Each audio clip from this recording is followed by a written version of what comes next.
What is up, you gorgeous freaks? So one thing you might realize by looking at this channel that I have is that I like Transformers. But one thing you might not realize about me is that I really like horror movies. So I wanted to combine the two. In particular, I'm going to be combining them with slashers. Those masked bad guys that would hunt down people and kill them throughout a movie. Those guys. They're kind of this looming presence throughout the whole franchise and story because they never really die and they're sort of just unstoppable, like Transformers. Fun fact about slashers and Transformers, though, is that they both came out around the 80s. Now, Transformers was basically just a kid's cartoon for toys. There was still some horror elements, new and old, that will help me in playing with it later. And with that outro out of the way, let's get on to the first one. The first fusion I'm doing is with Starscream and Ghostface. These two, I matched them up mainly because of their personalities, because both of them are sly little fucks. G1 Starscream is most commonly known for being, in the name Decepticon, but his main trait was being conniving, shifty, and trying his best to take over and overthrow Megatron by all means possible, while also being an evil little piece of shit. Ghostface, similarly, but also not. Because, he went through the entire movie, and the whole thing was a mystery trying to figure out who was the guy in the friend group or person in, the story that was killing people. Onto the redesign. So, Transformers in the G1 were all very blocky, and I was trying to avoid that for this design because Ghostface is very, his design is very sharp with his cloak because of the very ends of it that have little tassels. If you saw in the drawing at the beginning, I apologize for this time lapse, by the way.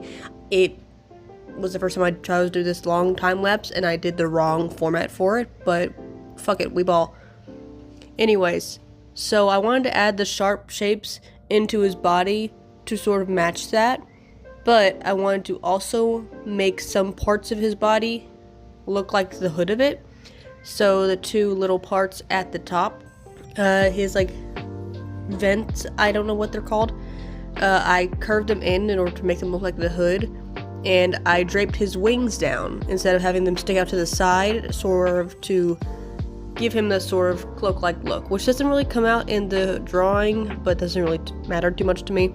And with the colors, I almost made it fully black and white, but I decided against it and just muted and dulled and darkened all of the colors.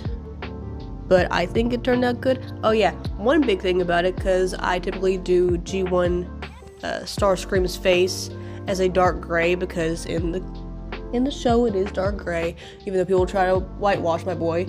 Anyways, I had to do that for this one because Ghostface's mask is just pure white. And one little neat thing that I did with this is that I have a speaker on Starscream's mouth.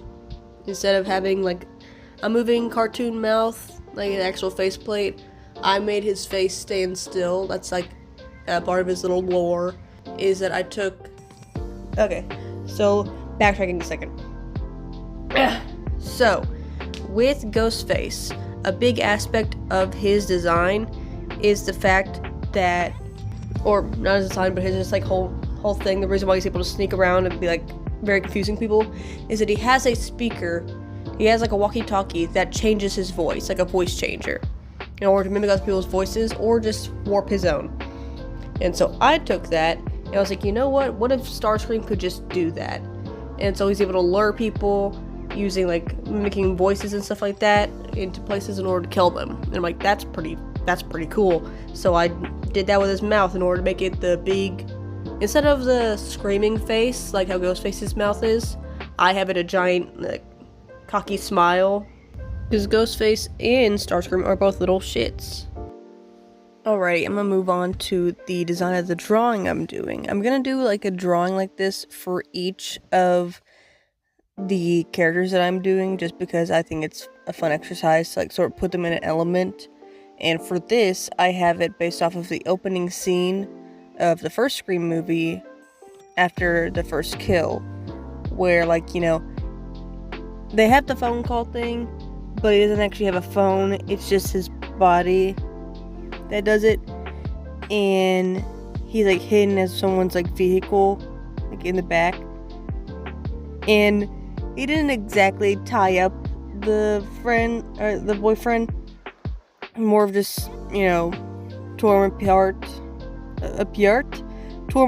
and just like thrown him around the backyard instead.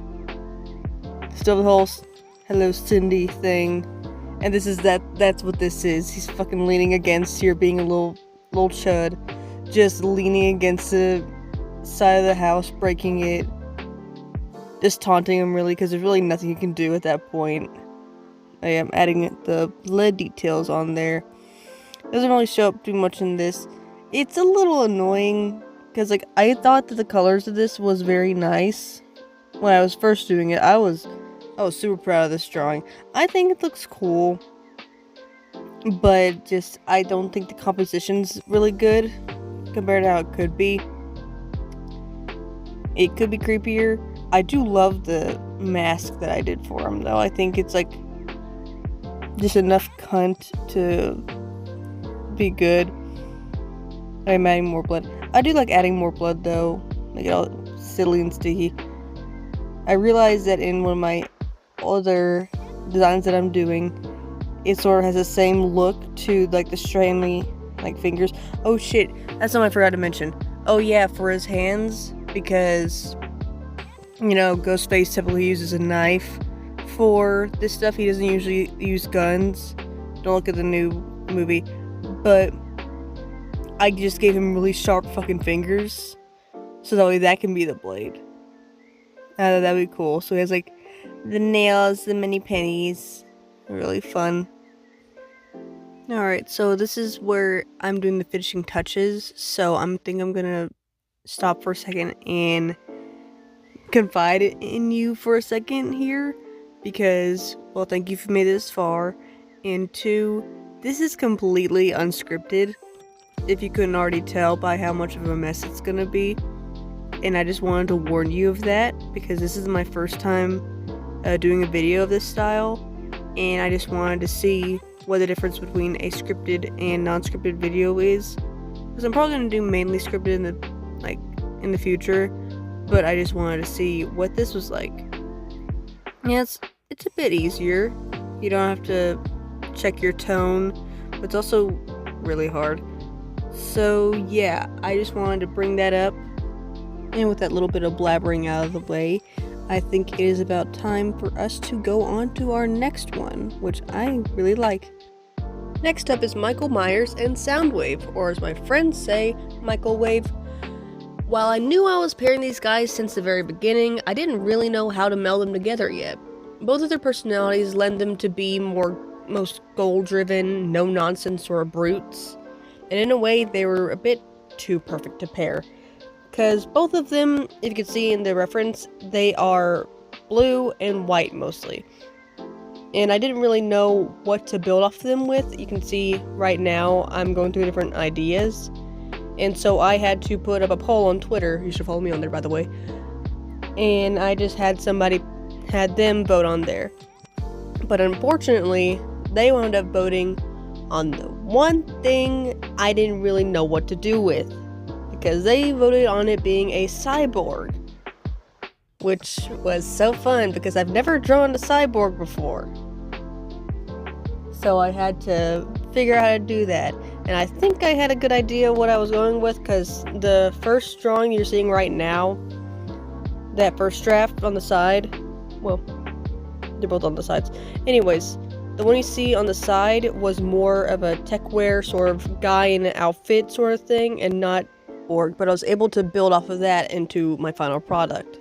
But I think I like the design that I came up with for him, because I kept the certain aspects that I wanted of him, but I don't like how the final drawing came out, and I might redo it or have a different design later, because it didn't come up right. So to delve more into the design aspects, the three things I wanted to hold on to with the design was the colors, the face mask, and the, what's it called? His like chest cavity with Soundwave. His cassette tapes holder? Yeah, I'm gonna call it that because that's his main thing. So what I wound up doing for the design is I have his head, hands, forearms, his chest, and his calves and feet. Those are all like cybernetic. And the only part of him that's like flesh is his like biceps and like thigh area. Don't know why, not trying to make it like lewd, I just think that that's what's gonna happen. Over the years, with each Michael Myers movie, his whole thing is that he literally, you can't escape him, you can't kill him, no matter how hard you try. And so I sort of wanted to build on that with like, oh yeah, over the years, he just like puts together scraps and just like puts it onto his body. Or someone does it for him, I don't know. Just, he probably does it to himself and just builds on himself to keep him going, just to keep killing. I was going to try to design some cassette bots, because you know, with Soundwave, you have cassette bots that go into his chest cavity, and then he pulls them out, and like, those are his little minions. But because in some iterations of Halloween, Michael does in fact kill animals to show he's kind of psychotic, I decided against that. Oh yeah, I forgot to mention, in the design part of his face, you can see that his eyes are red and there's little lines going down them. And it kind of looks tacky, it kind of looks like sort of creepypasta-esque, but hear me out. In the second Halloween movie, when they're in the hospital and his sister Lori, the chick in the closet that I drew, or attempted, she shot him somehow directly in the eyes, making him blind, and his eyes were dripping blood down his mask, and I thought that was really sick, and I wanted to add that into his like design in here, because you know Decepticons have to have red eyes to show that they're Decepticons, and so I thought that was cool. In the drawing I'm doing the background for it, I'm trying to reference the first movie where he like busts through a closet door, but instead he sort of just punches his like fucking arm through there instead, which I don't like how it turned out, just because it all feels sort of like, it's not scary at all. Her face looks weird, her hair's kind of odd looking, his arms are in like a weird direction, it doesn't look like he's being forceful, so he kind of doesn't know how to operate his own body, and like I just don't like the shading, so I might come back and I might like redo it at some point later on, but I just wanted to, this is what I was doing for the video, so this is what you get. I attempted the shading, it's alright, he broke through the window, but here we go, here you have it. And for our last design, we have Stephen King's Christine.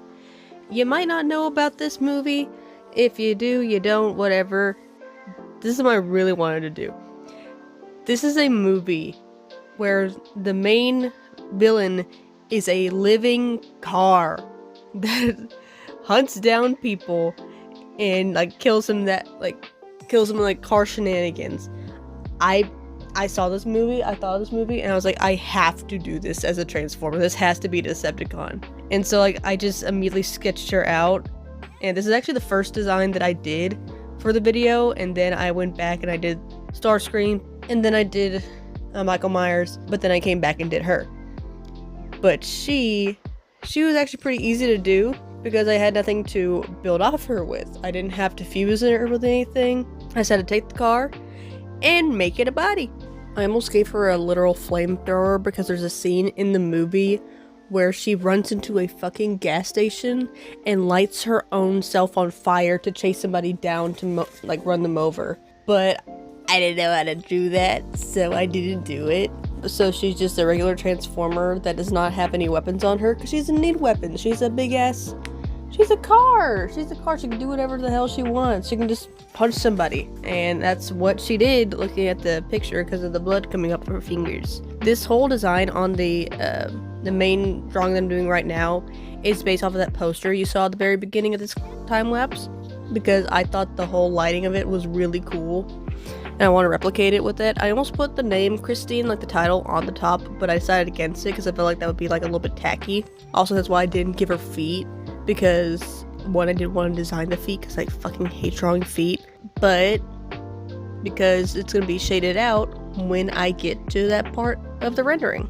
In all honesty, I think this is my favorite design that I did for this video, because just like, it's just appealing to look at compared to the rest of them. Like the colors and all that stuff is just easier on the eyes because there's not too much shit going on with like the Transformers colors. Because I love the Transformers, I do, but the colors are a lot sometimes. I'm much more used to a limited color palette, if you can't tell by the fucking persona where I'm just literally purple. But I don't know, this just feels easier on the eyes. It's just nicer. Also, I got a chance to play with fire again. I love designing the fire. Not so much that I want to do it all individually again, so I just took it and moved it over and mirrored it, because it was very complicated to make it look good. And I think it looks good. I hope other people think it looks good.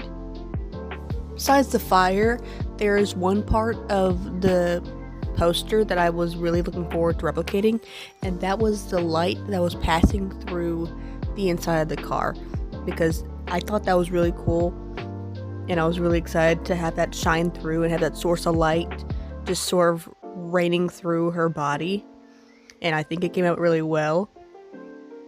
Her having that one bit of lighting that like erupts from her body really helps in like giving more depth to her body, because I'm limiting the base color of her, like her whole look, to just have the single color, and then just use the lighting to give her more values and depth, which I thought was really cool.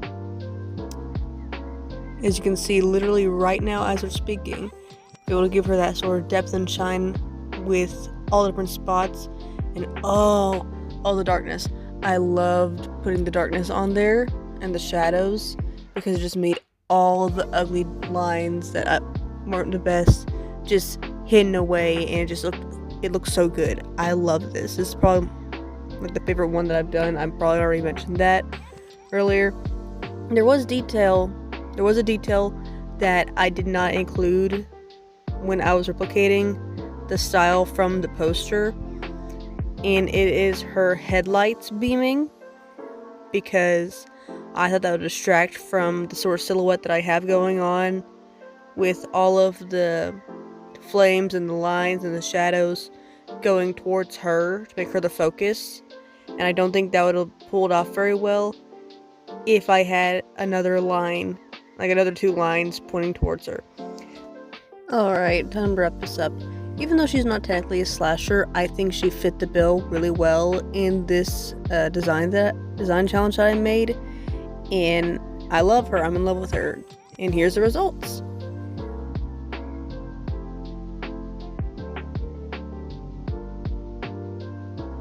Alright, and that brings us to the end of the video. Thank you guys so much for watching if y'all made it to the end. And you see that right. If we hit 100 subscribers on here, I will deep fry one of my Starscream figures. I think that'd be really funny. It'll be a video, it'll be a vlog, and I think it'd be very funny. But in all seriousness, thank you guys so much for watching. This has been actually pretty fun to do, and I'd love to do more of it. Tell me your thoughts in the comment section if you'd like, and keep drawing.